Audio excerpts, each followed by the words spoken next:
Moments ago, the Supreme Court announced that it would not hear an appeal in the case of North Carolina of voter ID and voter suppression law, which is kind of shocking news coming out of the court, especially after Neil Gorsuch was put on and people assumed that the court might be taking a more conservative drift. This is the same court, with Scalia replaced by Gorsuch, that struck down the Voting Rights Act, which enabled North Carolina's Voter Suppression Act to be put into place in 2013. This same court now coming back and saying, no, the federal court that ruled it unconstitutional either got it right or got it right enough. What do I mean by that? So John Roberts, Chief Justice of the Supreme Court, put out a statement that said, don't read anything into the fact that we rejected this.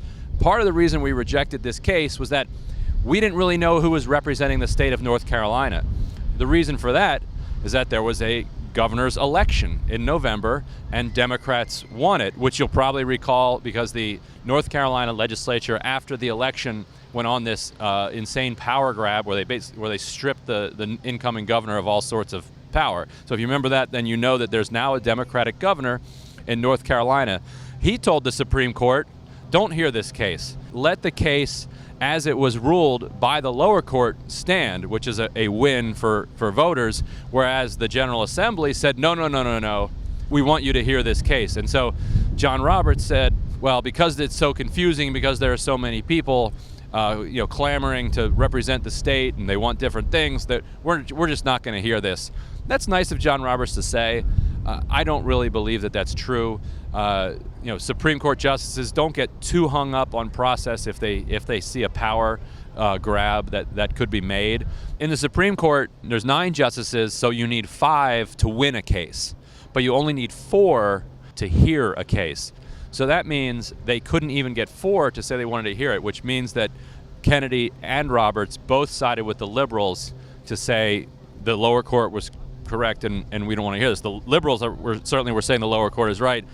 Roberts and Kennedy probably were looking for some other way to agree with the lower courts. All of these southern states put John Roberts in a really difficult position because when he overturned the Voting Rights Act, he said, the reason I'm doing this is that there is no longer racism in the South. I'm slightly compacting what he said, but it was essentially that.